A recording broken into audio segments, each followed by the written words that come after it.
Now, before the break, I told you about New York City Mayor Eric Adams' controversial new plan to address what he calls a mental health crisis in this city. The directive instructs police and first responders to remove people displaying severe symptoms of mental illness from the city's subways and streets, and take them to area hospitals. Joining me now is Amy Watson. She's a professor of social work at the University of Wisconsin-Milwaukee School of Social Welfare. She's an expert on mental health crisis response. Also with me is Sonia Pruitt. She's previously served as a captain for the Montgomery County, Maryland Police Department. She's a founder of the Black Police Experience. Good morning to both of you. Thank you for being with us. Amy, let me just start with you. This is a question, and I tried to identify that in my introduction, in which I don't know what the answer is. And there are people who legitimately think Eric Adams is trying to fix a problem. People are scared of mentally ill people. Mentally ill people on the subways and the streets are often a danger to themselves. And people on the other side saying, this isn't the underlying problem here when we're dealing with the mental health crisis. Where do you come down on this? I think there is a problem that needs to be addressed. I just think that the approach forcing more interactions between police and people with mental illness isn't the answer. It could be very harmful on many levels, but we do have other approaches. So really addressing how do we engage people, how do we support people and get them into housing. But certainly forcing more of these confrontations with police could be really harmful. Captain Pruitt, I can't imagine. We've spoken to so many police officers who say they're not looking for this. And it's not that police officers can't be trained to do this, but generally speaking, in your state, in Maryland, there are some advanced programs where they do train police for interactions with mentally ill people, but most places don't. Yes, that's correct. But what's most concerning to me is not the fact that the police are going to be interacting with people who are already at a disadvantage. That has been a common trend in policing, but it's usually in these situations if that person is a harm to themselves, a serious harm to themselves or others. What is really concerning for me right now is the greater objectification of a people. Mm-hmm. You come into contact with them, they're already perhaps in crisis. And as a police officer, you're thinking, I have to do my job. You may not be seeing them as a human being and considering their needs in that way. And then there's also the Fourth Amendment. I mean, are we taking away the rights of a people just to be a people in crisis? I mean, that's not against the law. Yeah. And so where are those protections and are they being taken?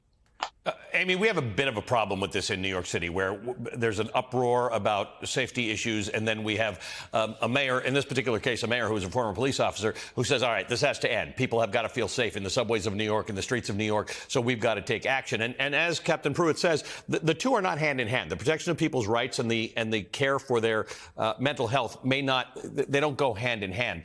What does a good solution look like?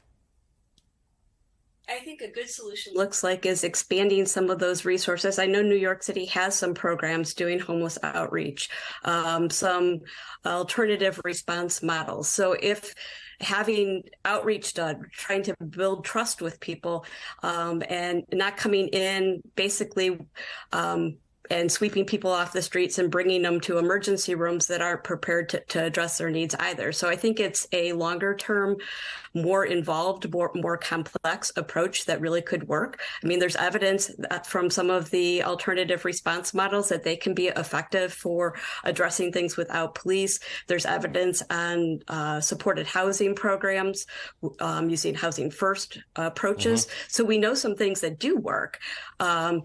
So expanding those programs really could have a better impact. I also think, kind of the mayor's approach kind of further exacerbates the misperception that people with serious mental illness are all violent. Mm-hmm. There's a small percentage of people that may be violent during certain periods. And there's certainly things that, if someone's really experiencing crisis and they're feeling vulnerable and police close in on them, that could escalate into a problematic situation that didn't need to happen with a different approach. So again, I think it's a much more complex problem. And I don't think police are the answer to this one. So the one issue issue, Captain Pruitt, in New York, where, like many major cities, there are concerns about crime, whether they're real or perceived.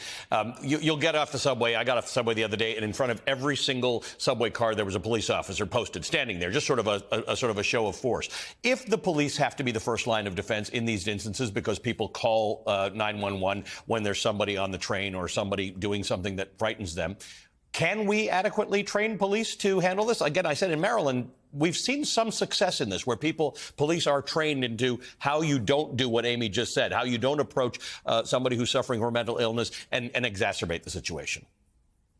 You know, I like what Professor Watson just said about trust. And I feel like if you're going to have that approach, then there should be some other training. I don't know if you can train humanizing someone, but that's what we need. We need for people to be able to trust the police, and for those people who are unhoused to be able to trust that the police are not just coming to criminalize them.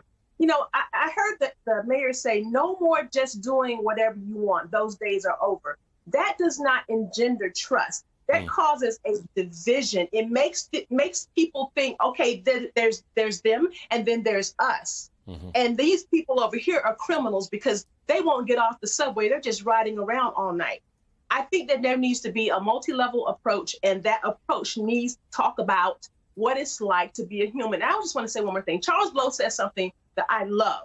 One does not have to operate with great malice to do great harm. The absence of empathy and understanding are sufficient. And I think that that is what is missing. We cannot just make this a policy where you criminalize people who don't have a place to lay their heads. Right. And by the way, even if you did what the mayor is suggesting, there aren't enough psychiatric beds in the city, and nobody wants more people in jail. So it's a complicated issue, and I appreciate the nuance that you both bring to it. Amy Watson is a professor of social work at the University of Wisconsin-Milwaukee's Bader School of Social Welfare. Sonia Pruitt is a retired police captain with the Montgomery County, Maryland Police Department and the founder of the Black Police Experience.